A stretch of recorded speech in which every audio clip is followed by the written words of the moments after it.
Good afternoon and welcome everyone. Just a reminder that if you haven't done so, but most of you have, just to put your Zoom on mute unless you're presenting or you have got a question to ask. So we've got a bit of information to cover during this session, so we'll make a start. Just as a brief introduction, the purpose of today's session is 1, to brief RTOs on the AFAC support arrangements to assist RTOs in managing the enrolment, assessment and student records for the AIIMS Principles online course, i.e. the AIIMS portal, the procedures, the questions and answers, AIIMS email address and the help desk. 2, to explain the role of each party in the administration and deployment of the course.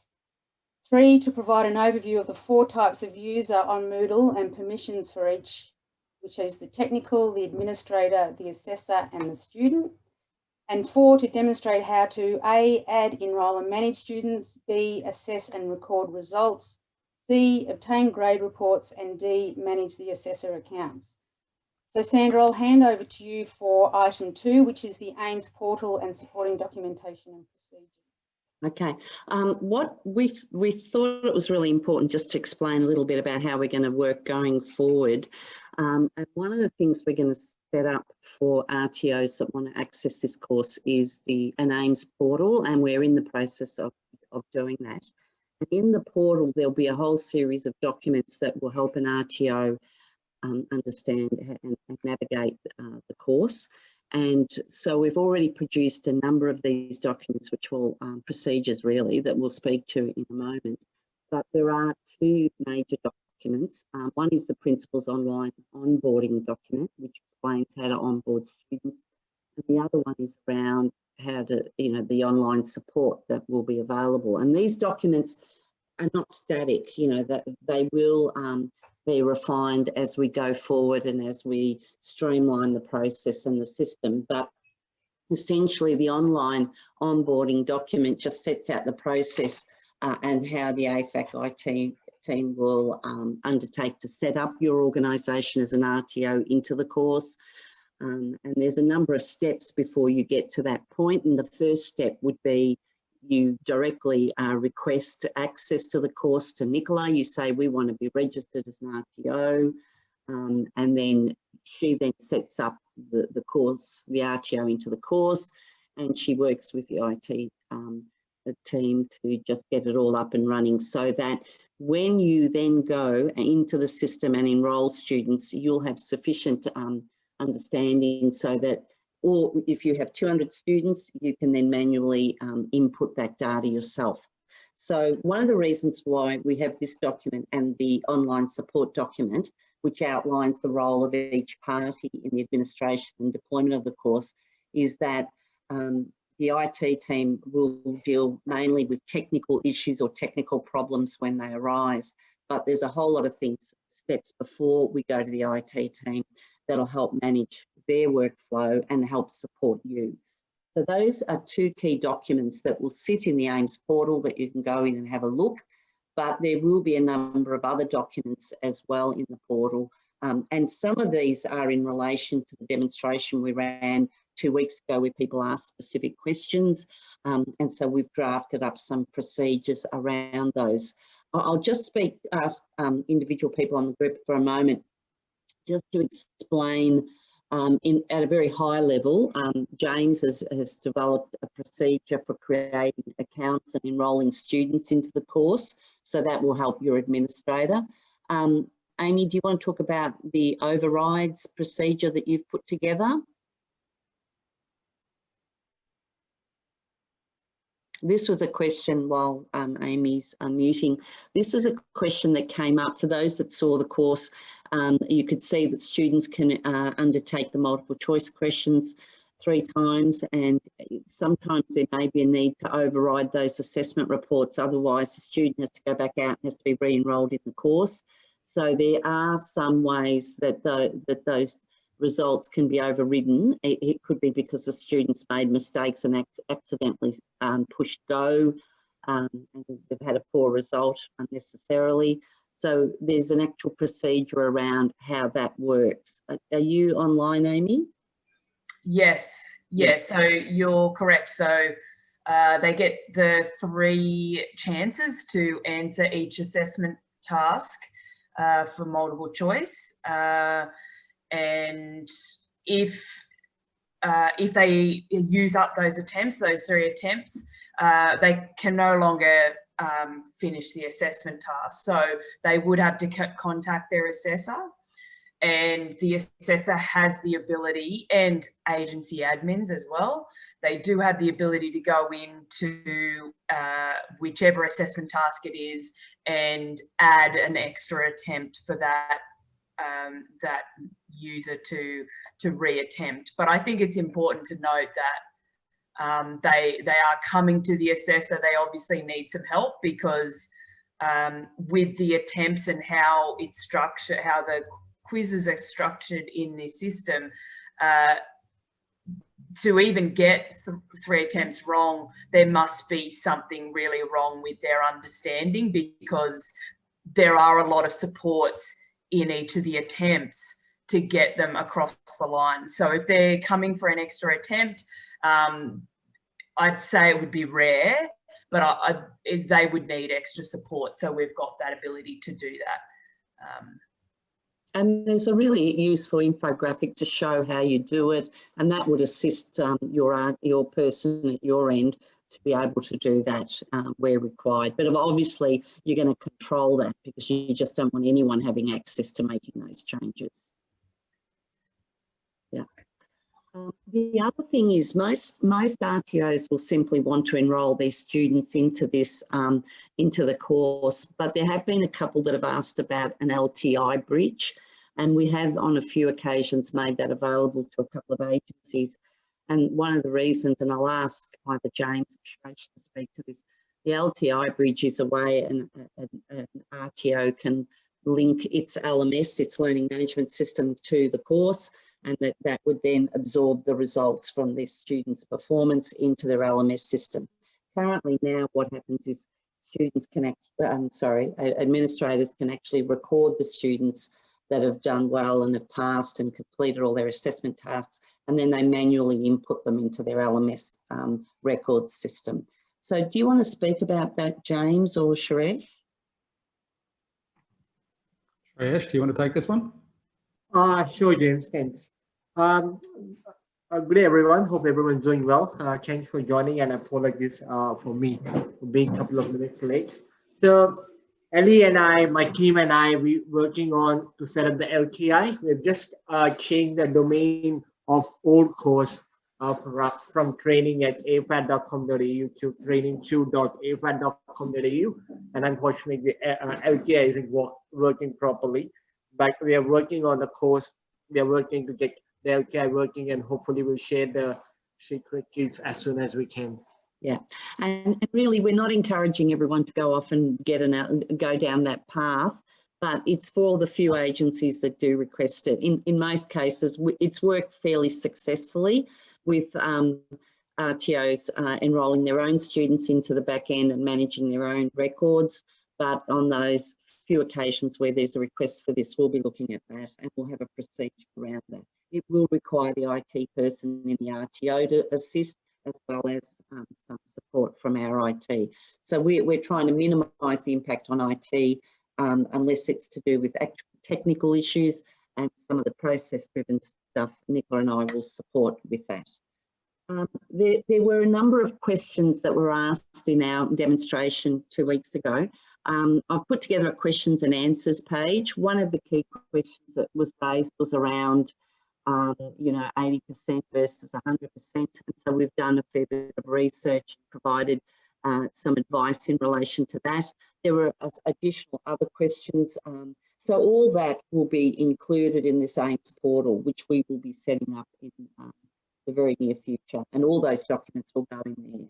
So I think it's important to know, if you need information before quickly going to IT, go through that information first. If you still have questions, then come to us and we'll assist in whichever way we can.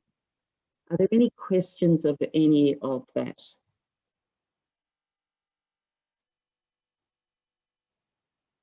Okay. Sorry, Sandra, I couldn't find my mute button because it's moved Yes. on the screen because all the pictures have rotated. Yeah. I was trying to unmute some strange person, but anyway, the frequently asked questions, were they in the package sent out the other day, or they're actually just logged onto the website? They will be put into the actual portal. Yep. And I'll just give you an example of some of those questions. I'm happy to send it to you afterwards if anyone's interested. I can send them. But this will evolve because as we do more, people get involved more and use it more, they'll have more questions. So, for example, one of the questions was, the multiple choice questions require a student to achieve a score rate of 80%. Why not 100%? So we've provided you advice, and essentially it comes down to this: 100% result for multiple choice questions is not an ASCO rule. Okay, it's up to each agency RTO to judge whether the assessment as written meets their requirements. Essentially 100% is not mandatory, but sufficiency of evidence to meet the standard is. So if you have questions about a person's performance, for example, in the final assessment task, and you know, you start to question, I'm not so sure, then you may need to go back and collect more evidence. Okay, so there's 5 assessment tasks. Because there's 87 multiple choice questions, we thought it was reasonable, 80% pass rate for the 4 tasks, and then they have to do reasonably well on their final summative assessment where they're doing a scenario-based one, which requires them to show they understand the concepts. Another question that came up is, how does an administrator or assessor overwrite the 3 attempts? And we've just heard Amy explain how you could do it. A procedure's being developed, and you can do that. You can override the results. There was a question, can a learner resubmit and or have another assessment task? And my view is, look, if you want a particular scenario, you don't want to use one of the 21 examples that's in the course. There's a particular thing that's a problem that you want to assess people understand how you would manage that. You could choose a different assessment task, but ultimately it's your requirements, it's your decision as the RTO to make sure that it's an appropriate scenario. It has to cover off the same batch of questions, and you may need to map it against the unit if you need to. Another question is, what software package are the SCORMs built in? And we explained it's Articulate Rise, etc., etc. And I won't go through all of that, but all that will be in the portal. You'll be able to access that. And as we do more of these, get more questions, we will seek to add them in, and that will enable us to build a really robust bank of questions. And if there is something that proves to be problematic, we'll then address it across the whole program. So that means agencies aren't going off trying to redo SCORM stuff and whatever else. And I think, Sandra, the idea is also we'll have all the support documentation available for download from the portal as well. Yes, it'll all be there. And as more questions come in, we'll add them. As if there's a need for another procedure, we can help craft that and put that in there. And all the other information you need in terms of RTO compliance is in the actual course itself, all the mappings in the course, etc. Okay. All right. The next item's around the responsibilities of each party, and I've sort of alluded to this a little bit, and this is also part of what you will find in that support documentation. The RTOs are required to enrol their own students into the course. So if you want to put 500 students in, I'm afraid that's a task you'll need to do at your end. The RTO is responsible for monitoring the performance of the student when they complete their 4 multiple choice question tests, because the record will be in there. And the only assessment that the RTO will have to provide an assessor for is for assessment 5, which is the one I mentioned before. It's a scenario-based task, and it requires obviously professional judgment in terms of the answers that the student provides in relation to that scenario. And for those of you that haven't yet had a look at it, there's 21 of them, and they cover a multitude of hazard types. But essentially all of that's been mapped in the unit and is in the mapping document. But your assessor will also be given not only the scenarios, but sample answers. But an assessor can always make a judgment about, I would have liked to see a bit more of this or a little bit more of that. and that's entirely the role of the assessor. Then the RTO will integrate the results into their training record system. So if Fadia puts through 30 students, they complete all the assessment tasks, they will then manually take those results and input it into the fire and rescue training records management system. And so they have a record of their completion of the course. And RTOs obviously support students in the use and content. If someone gets stuck, obviously they have someone they can have a talk to or an assessor they can speak to. And importantly, the RTO has to be clear who its administrator is, and that person performs the role, who their RTO assessors are, and if there's a primary technical contact. For example, if our IT people need to speak to an IT person in your agency, they'd want to know who is the right person to speak to if that requirement ever arises. James, is there anything I've missed? I don't think so. I was reading down the chain of notes as you went through them. I think that's all correct. I suppose the only thing to raise is that this is all, there are now two, and will be for a period of time, I'm not quite sure how long, two Moodle websites. The website that we're talking about here at the moment is the one for the new AIIMS Principles course, and it's not tied through to the old training course. So the URL for the new one being the training.afac.com.au and the old one being training2. If you want to upload students, and I don't know AFAC's policy on this, but if there's a period of time here where you can still put people into the old intro course and potentially no, we're working towards, because the technology, the actual software, I understand that was mentioned to us, Mark Billette spoke about that, will expire at the end of this calendar year. So it's our intention to keep those two old courses really there until the end of this year, and then they will be removed and they will be replaced, obviously. This one will take precedence, and the new one we're developing. So the only thing I'd just bring up then is, the processes we're talking about here are those for maintaining students in the new course. You won't currently have any students enrolled in it. You'll have to go through the enrolment process.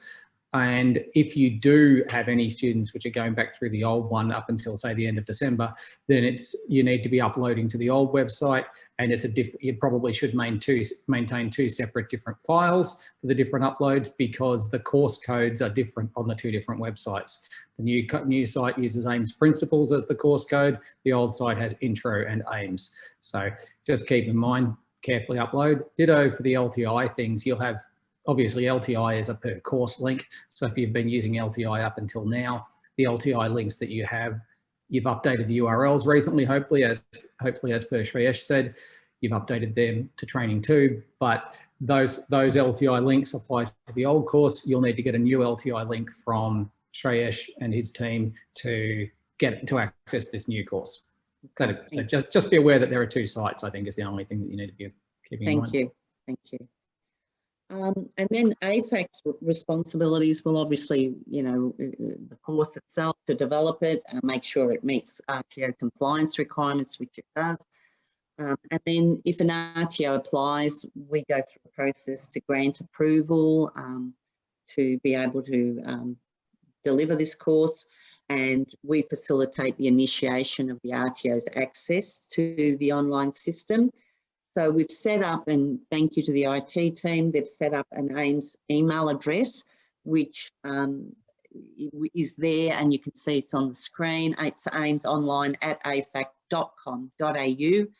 And if you have some technical issues that come up, that's the email address. And if you send through those issues, we will endeavour to address them as promptly as possible, and we'll mark it off as completed once those tasks are done. So if you have any questions, use that email address, and we will endeavour to address them.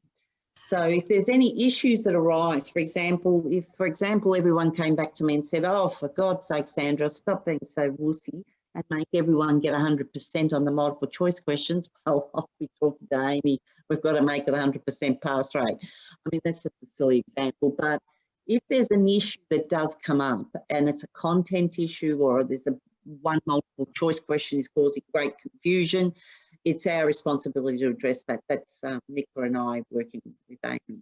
And then there's an invoicing system, and that is something that Nicola will manage. It's done on a quarterly basis. So all the students are enrolled. Agencies don't get a quarterly invoice on the number of students that have been enrolled. And that's all done at our end through the L&D team. Are there any questions around any of that? Sandra, just one thing, it's Fadia. Yeah. At the moment, for example, FRV, we're still using the old. We haven't spoken to Nicola yet. So only at that point when we're ready to onboard, we contact Nicola, and then you will connect us to the new. So at the moment, we've got the link, which was wonderful. It worked beautifully. We're using that link now, and things are working. Until we're finished, we'll contact you, and then we'll go to the new. Yeah, and my advice, Fadia, would be to try and make sure those students finish before the end of this calendar year, and then you won't have an issue. No. And then they'll come off, and we'll only have the new programs available. No, we're trying to set an end date. That's correct. Thank you. Great, thank you. Nicola, anything I've missed, or Suresh, anything, or Ali? No, not from my point of view. I think Sandra covered everything. Okay, yeah. So we can't, because the IT team has a lot of different projects, we have to try and streamline, I guess, the demands. But, you know, if we can deal with the non-routine ones, fine. But if there's a technical issue, clearly Nicola and I don't have that expertise. We'll then triage them as we go.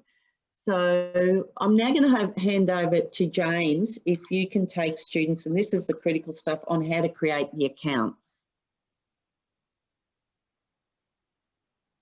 So this process is the same as was applied last time. So we did a little bit of a demonstration of this last time round.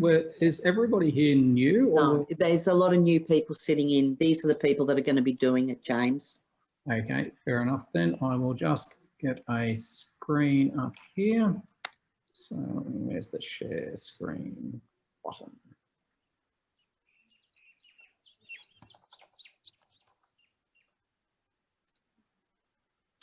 So I've brought you into the sharing screen here. So we want to work through, well, sorry, there's a number of bits and pieces as I recall. Sorry, just I had your notes up here. God, I hate, how do I get away from, there we go. The bloody Teams has got, or Zoom has got this thing blocking half my screen, so I can't see half my own screen. So we're going to work through the onboarding of people here. So we are assuming that you already have created your accounts and set up the... I think you'll need to show them, James. Not all of these people will have seen that. Yeah, no, so I'm saying by this point, you have already gone through the process of contacting AFAC IT, getting your admin and your assessor accounts sorted out, and those accounts will have been created for you by AFAC IT. So we are assuming that by the time you reach here, you have a login to the system, and that login is associated with an AIIMS administrator, so an admin account, because you need to be an administrator to do the whole upload users process. So I believe Nicola has a new version of the document which you can send out. It's got a few new pictures, but if you were doing this process in the past for the old course, you'll hopefully find this very familiar. So as I say, we're jumping in, you've got a login. I've currently logged into the system here, and Teams has gone and covered up my screen again. So I've cut over, I'm logged in currently as an agency admin. So the screen you're seeing here should be very similar to the one that you will see as when you log in. And if you, with the one sort of, how do I get back to that? So you will land on the website in this sort of page here. When we're doing uploading, in the past on the old site, you did the uploading from an administrator sort of sidebar. Instead, these days, you click through into the course itself. So you'll do the uploading from inside the course.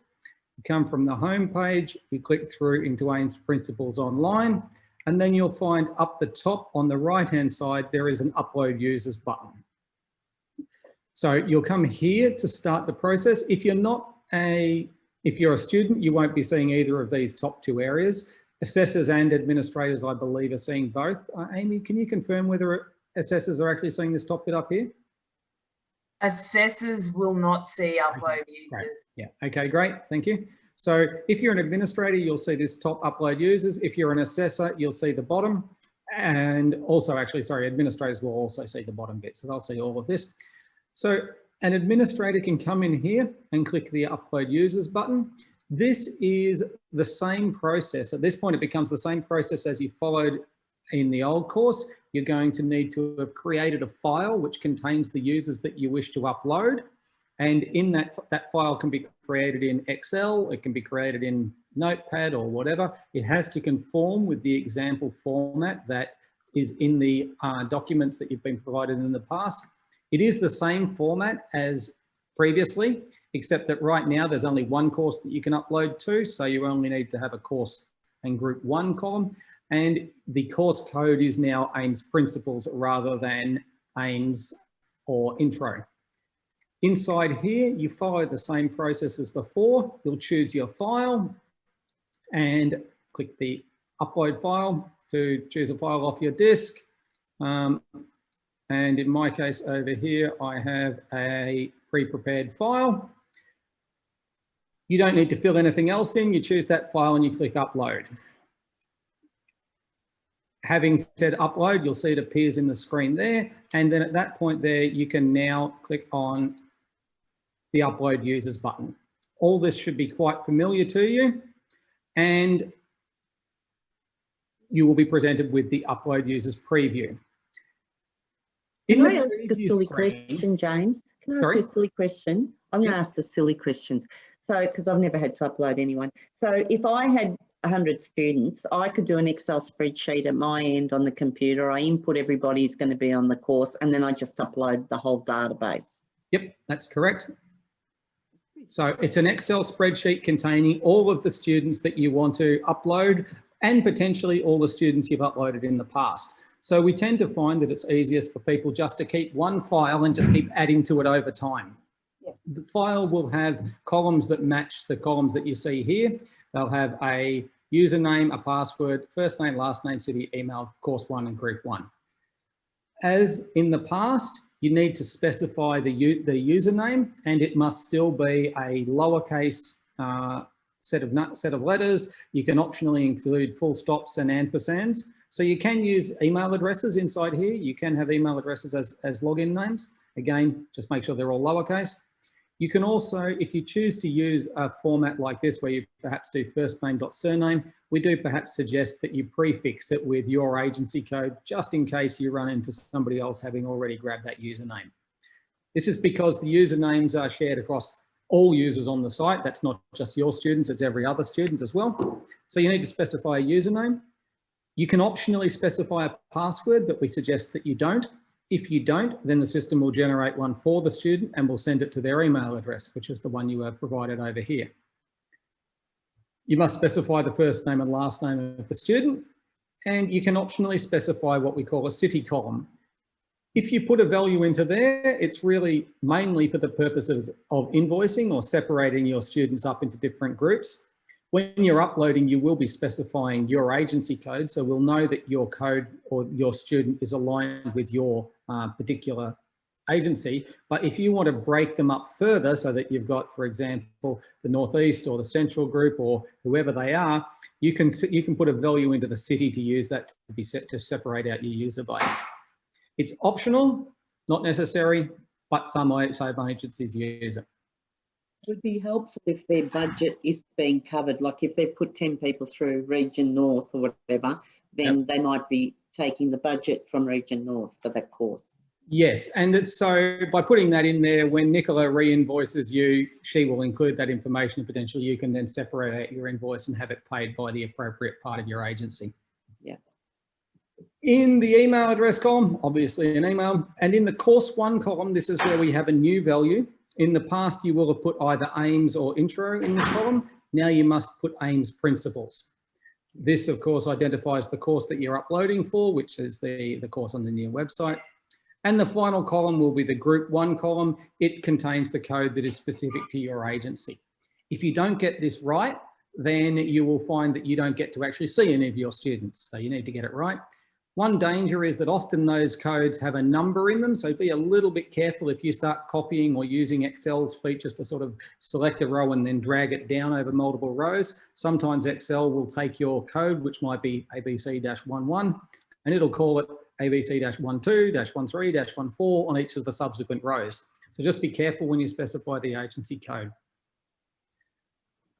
We recommend when you add new students to your file that you add them to the top of the file. This is because when you come to this preview screen, having gone through the last couple of steps, what Moodle will do is give you a preview of the first 10 lines of your file. And if you put all your new students at the top of the file, then obviously your preview will show you all your new students rather than showing you 10 students that you perhaps uploaded last time. It doesn't matter if you have old students in the file because the settings below by default are configured so that you don't actually make alterations to any existing students. You only update you only add any of the new students. If you really want to, you can update some of the settings. By default, you should never need to do so. The default behavior will be to upload only new students in the file and to send out passwords if they need to be sent out. If you want to update existing users, you can use these settings, but be quite careful because you potentially are resetting the password for existing users and thus that's going to confuse them, or potentially you are going to be changing names. You can never change the username or the email address through this upload process. If you upload a student with an invalid username or an invalid email address, you're going to have to contact AFAC IT to have them updated. The reason for this is that when you go to upload them again, if you correct them in your CSV file, when you go to upload it again, it's going to say, hey, this is a new address. It's going to create a new account. It's not going to attempt to edit the old one. So having got to the preview page, you can take a quick look and make sure that it hasn't actually given you any errors. At this point, Moodle has evaluated your file briefly to make sure that it is a compliant file. And in that case, the kind of checking it sort of performs at that point is to ensure that it's got the right number of columns, that the necessary columns have been filled in and that sort of thing. If it has any errors with the format of the file, it will tell you here. As we said, you have to upload a CSV file, but in most cases, people edit these files inside Excel and then export them to CSV. That makes sense. Just be aware that if you're in Excel and you are editing a file, if you start clicking in column M, N or O or any of those columns out to the right and you type any content in there, when you save the file down as CSV, that additional content will be included as well. And you are quite likely to get an error about unexpected columns, unexpected names for columns because your column O, M and N don't actually have any headings. Or you might get errors about having different numbers of rows on different numbers of columns on certain rows. So it's at this point there, if you have any errors that pop up, that you need to go back to your Excel file and just make sure that it is nice and clean, that you've got no extra content sitting out on the right-hand side. Once you're comfortable with this, it won't tell you whether these are new students or old students. It's just going to give you a preview of the top few lines. You then hit the upload users button and it's at this point, the accounts will be created. As the account, in my particular case, I have uploaded this student in the past. So the line for that one line in the file, or the summary for that line in the file, was that the user was not added because they were already registered. And it gives us a summary down the bottom of the total number of changes that have been performed. You should take a look at the total number of changes because sometimes in amongst a large file, you might miss one or two errors. So it's worth checking to make sure that you actually have created the number of users you expected.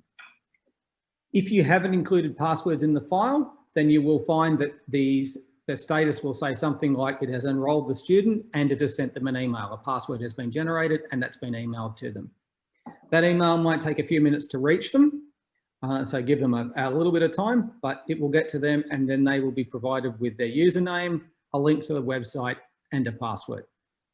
When they first log on, I believe they're going to have to change their password after the first login. At that point there, the process is over. You can click continue if you wish. It will just take you back to the start of the process again. You can click back to the home to take you back to the overarching website to leave that page. So that's the end-to-end process for setting up new users. It's pretty much identical to what it was in the past, just you get to it now from inside the upload users link inside the course. So that's the biggest sort of change, is the manner in which you start the whole process. And hopefully that's actually a lot cleaner than it used to be, because it's now really easy to find. Back to you. Oh, any questions at that point there before we come back to Sandra? James, I would just like to add something. When you can you click on upload users and add the file again, so I can show you something that I've noticed.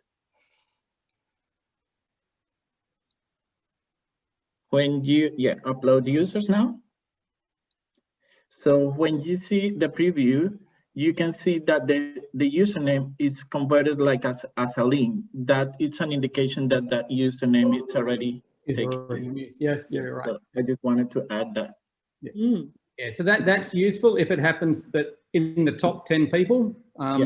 If you're only uploading a small number of users, then obviously, and you've chosen to put the lines at the top of the file, then that will be quite useful. So that's just another reason to put those new people at the top. But if you're registering large groups, unfortunately, Moodle won't give you a preview of more than the top 10. So if you change your mind, you can just hit cancel there, of course. Exactly.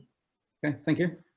Is there like an optimum number you should try and upload in any one time? Like, is it maybe just a batch of 10 or 20, or can you go 100 if you want? You can do as many as you like. It'll just take a little bit more time to upload the file, but given it's a text file, it'll be very quick.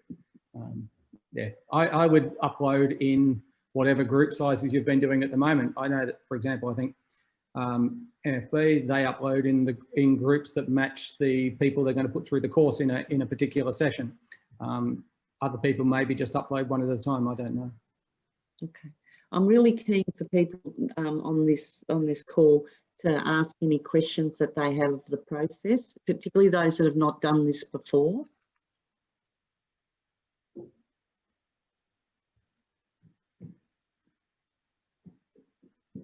Okay, well, if there are no questions, I might hand back to you, Sandra, for the next section. Okay. Okay. So essentially that's the process. Now with assessors, how do you enroll as assessors? It was exactly the same process. You enroll students and then you enroll assessors in exactly the same way. Sorry, no, I'll just update you on that one. The creation of a new administrator or new assessor can only be performed by AFAC IT. So when you upload through this mechanism, they will always be enrolled as a student. If you want somebody to become an assessor or an administrator, you must contact AFAC IT and they can grant them the additional permissions. If it's a student who has gone through the course that you're promoting, then you could just give them provide the login information to AFAC. But in most cases, I think you'll find that they'll be non-students. So you'll have to provide all of the same information to AFAC as you would otherwise enter into the file, but you're going to have to get AFAC IT to do it. You can't do it yourself. So ditto, if you ever have an assessor stop being an assessor or an administrator stop being an administrator, you really need to update AFAC IT to have their permissions removed. Otherwise, they will keep them long term. Okay. There was a question around the email they received. So when they've been logged, they've been recorded as students into the course, they get an email that informs them about their login and password. This email does not communicate any other information about the course. And I understand that it would be useful to have a second email prepared, which explains to the student that they've been enrolled in the course, and that they'll get an email with their login, who their facilitator or their assessor is, along with their contact details, and how you as an RTO will be managing assessment task 5 and any time frames. The way we've set it up in the course, the student can download the scenario of their choice. They can go into the back end and type in their responses. We've given everyone about 3 weeks to submit it to an assessor because, really the time frame is optional. As an RTO, you might say, we would want you to submit it within a week of the course, and that's entirely up to you, and that's something you could include in that additional information that goes out to the student. Is there anything else perhaps there? What happens if there was an issue about if they don't get their email, is that right? We've had some hiccups with that. In the past, there have been some emails which haven't gone through. Particularly, we've had problems with the Northern Territory groups because they've had email servers behind the police firewall. So sometimes the email will bounce back. If that happens, then it will be received by AFAC IT, so they will be aware of the fact that the email has been unable to be delivered. That said, it becomes often very difficult for them to email the correct one through at that point, because every email I usually tried at that point was also rejected. We did get that mail server opened up to accept email from the old course, so that has all been working for the last while. But in the new course, I believe you might have changed the mail server over, so the emails will be potentially coming from a different mail server and may have slightly different format, so you may run into that problem again. So I just suggest that AFAC IT needs to be aware of the fact that they may get bounce backs, and if your students don't receive an email within 5–10 minutes, they should check their spam folder, but then you'll have to get in contact with AFAC IT. And what usually we had to do in those circumstances is allocate a fixed password to the student, communicate the password to the student via their agency admin, and who would send an internal email, and then the student would change the password the first time they logged in. Okay, and we need to reassure IT that doesn't happen that often. No, it wasn't all that often. It wasn't even 100% of the students. It was a small percentage of the students from 1 or 2 agencies that had this problem. Right, thank you. Okay. Now, just if I can go around the group quickly, any questions from anyone who's involved in doing this in their RTO? Mark, are you clear? Yes, thanks, Sandra. Undoubtedly, there will be a phone a friend option somewhere in all the massive paperwork you've sent me, and I'll be guaranteed to utilise it. Bridget? I don't have any questions. It was a really great run through. Thanks. Great, wonderful. Is that Stephanie in Northern Territory or Mark? I'll just Mark from the DHHS. I'll just just like to say that it's really comprehensive, and I have looked through the documents you sent through, and they really explain well the processes. We're in the fortunate position of using the same Moodle system, so even though the look's very different, everything operates exactly the same. So great. And Stephen in Darwin?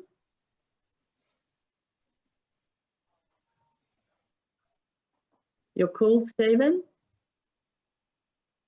Okay, Mark Riley and Warwick? Yeah, no, I'll let you go, Warwick. I've already had my say. Thank you. No dramas, mate. I did just have one question.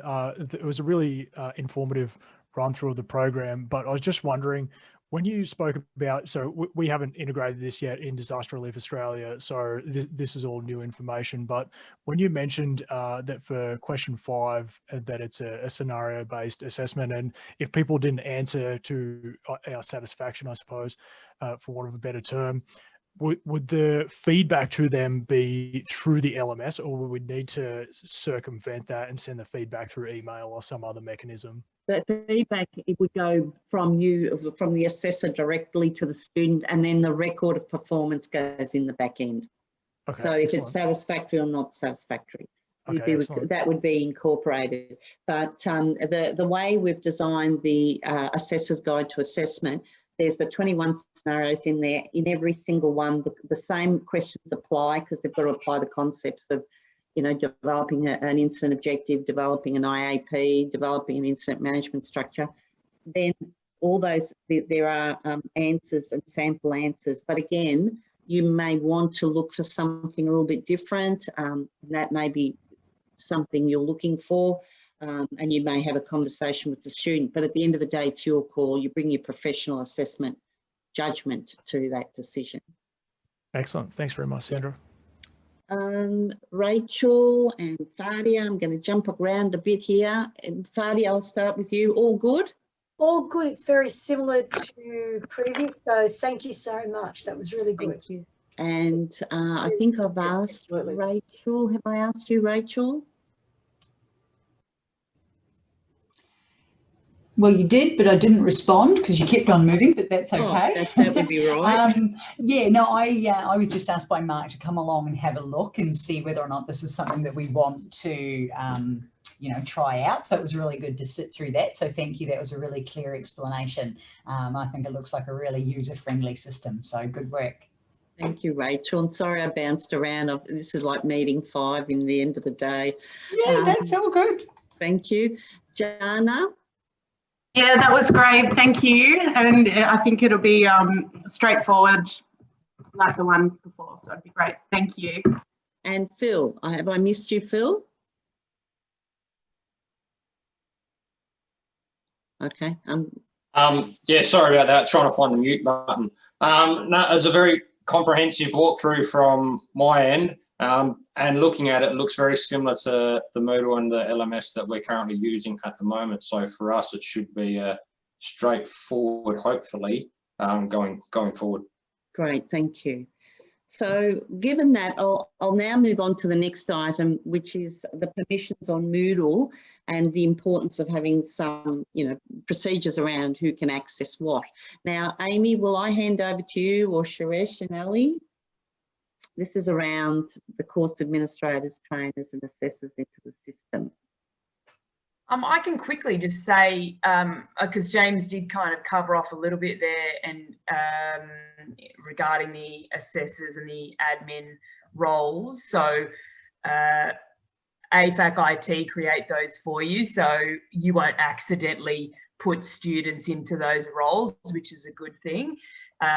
Your responsibility is just to add the students, but I guess it is important just to note that agency assessors and agency admin see a different course. So if you do find that your agency assessors or yourself as an agency admin, you don't see something that should be there, that's probably the issue. And the IT team at AFAC can help you if that's ever a problem. But that's kind of it. Yeah. So can each agency set up a mock account so they can see what the students see without having to register something and play around with it? Yes. We have done that. We have done that in the past for the old course, and I don't think that would be a problem, Stephen, if you want to have a bit of a look around. I think it's valuable to be able to see and understand what they're seeing. So. Yeah. Just on that, you may well find, I don't know if you've set it up, Amy, but it's quite possible that the agency admin and assessor can already go into the course, and on the top right, underneath your username, there's an option to switch your login to switch your profile. So you can switch over and see it as a student just using your own account. There's a very small amount of, yeah, and actually, sorry, these days you should see exactly the same as a student does at that point there. I'll make sure they have that if you like. I can't remember if I turned it off, but I'll make sure you have the opportunity, or especially the assessors, for the assessors to go backwards and like kind of switch over to a student role. And then for the admins to be able to see what an assessor sees and then what a student sees. I can put that in there as well. Thank you. I can very quickly demonstrate that if you like. Yeah, I think that would be valuable, James. Okay. So here, you should be seeing my screen here. When you log in, up under your name, if you're an assessor, you won't have this editing bit, but you can say switch role to. So up, if you click the little drop down underneath there, you can hit switch role to, and you will see that if you're an agency admin, you will have assessor and student in the list. As a super user, I have a few others, but yeah, as an admin, you'll have these three. And if you're an assessor, you will have student as the other option. If you click student in there, then you change over and you're now seeing the world as a student. So for example, I'm no longer seeing the bit up the top there. To return to my current role, I click up the top there and hit return to my role. Okay. So. And why is it important to restrict permissions? Sorry, is it important to restrict? What do you mean? Why is it important to not just make a number of people your administrators and so forth? By quality control. The only reason around not having an unlimited number is that every one of these people gets the ability to upload students, and AFEC's is going to hit you with a fee for every student you upload. So. And also the overrides now. So because the agency admins and the agency assessors have the ability to override attempts, just say a student had that access, well, I could override my attempts and therefore I could have a go at the multiple choice questions forever, unlimited, because I just keep overriding my attempts. So yeah, that's important to make sure people don't have access to things that they shouldn't. So it's really a quality checking process. And I'm conscious of the time. We said we'd finish at 5. The last question, and I'm not sure if it's Suresh or Ali or Nicola, around the AIIMS manual and how they will access that. I'm happy to jump in. Happy? Thank you, Suresh. So as you know, we've launched. It's not an ebook; it's an online PDF. So once you log into your course on the Moodle, perhaps by Monday we'll have a link in everyone's profile or in the first page of the Moodle platform. When you click on the link, I'll just share you my screen. Oh, thank you. Nicola, can you give me access to share the screen, please? I thought I had. Sorry. How's that? Perfect. Thank you.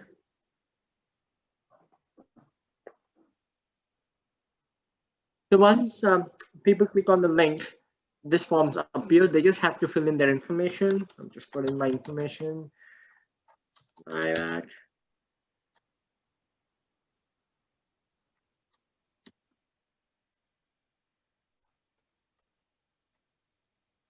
Those are the mandatory fields, and rest of them are you can or you can't, up to you. Then you submit the form. So what does this form does is it gives us a list of people who wants AIIMS ebook. Once you fill this form for us, we get an email saying that a person from this agency has requested a form, requested a manual, and then we'll issue the manual. So how does the manual work? I'll also share you my screen on how does the manual work.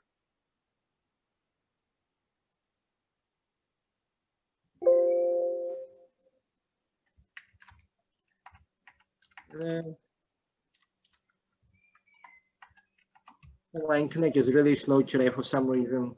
It's having issues. It's bagging for an IT guy, but things happen, I guess. It always happens when there's a lot of people watching, Suresh. I'm showing you one more screen.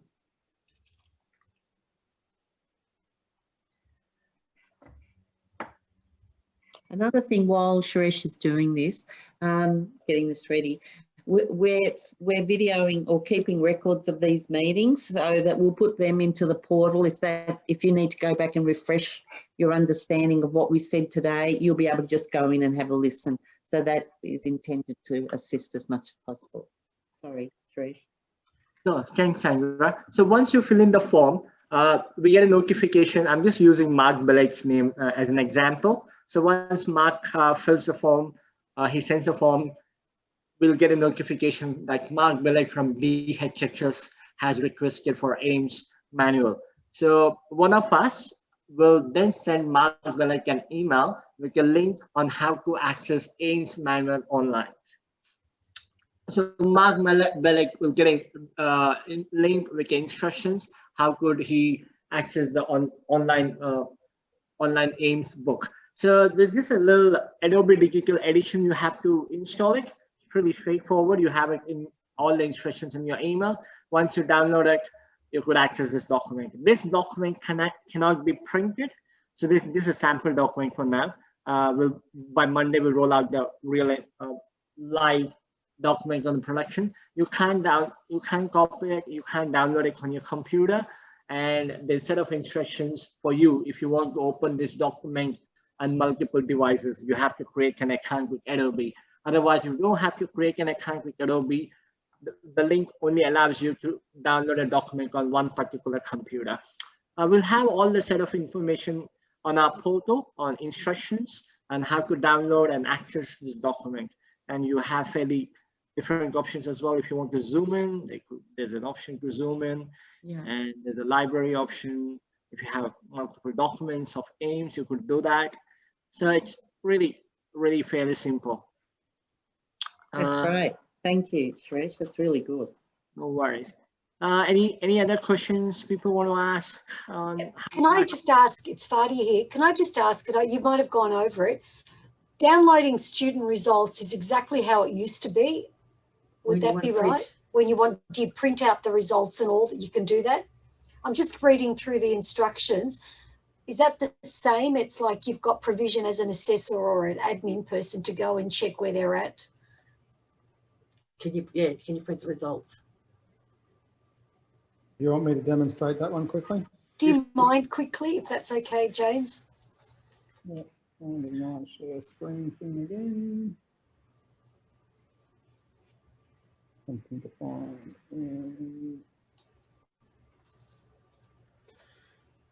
Go away, you annoying dialogue.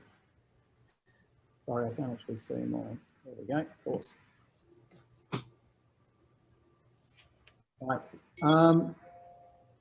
If you log in as an administrator or an assessor, you will see in the top right corner up here under Assessor Resources, you have a link to the grades. Okay. So previously it was down the bottom in a sort of a grader report, but this is a link to obtaining the grades.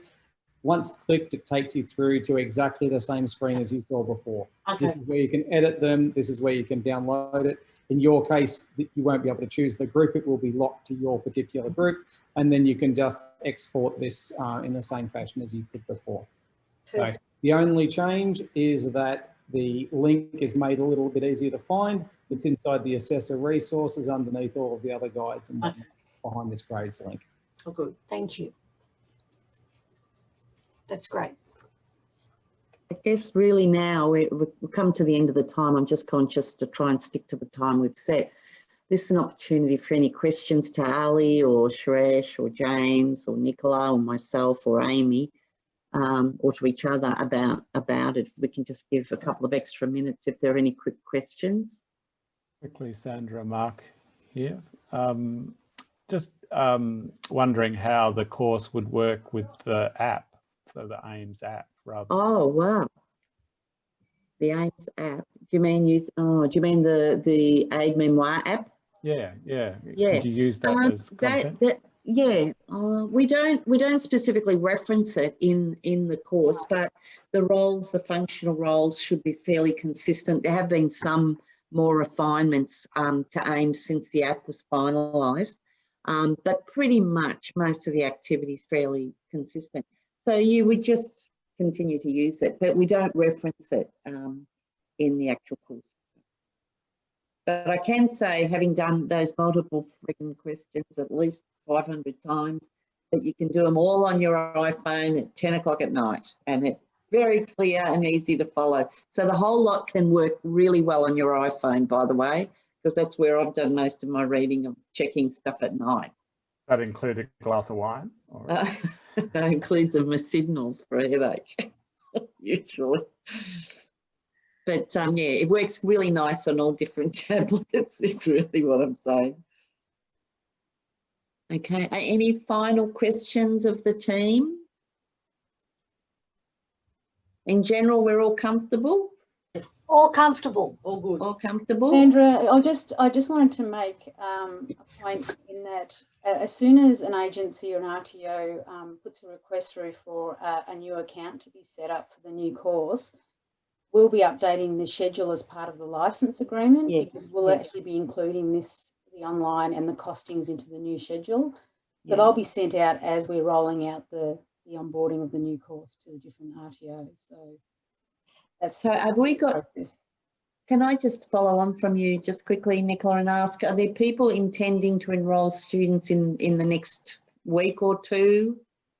I haven't been advised, but we have a request has been put through for 2 RTO accounts to be set up for DHHS and South Australia. We'd probably just enroll a few trial Yeah. students like myself first. Yeah. Great, great. Okay, so if you plan to do that, if we can try and stagger it in a way that works for everyone, that would be great. So if you start to let Nicola know as soon as possible, that would really be helpful. And then that way we can manage the workflow coming into the office as well. And if they can let me know via the AIIMS online email address, as opposed to my email address, that way it's in an inbox that a few of us have got access to ensure that we respond in a timely manner.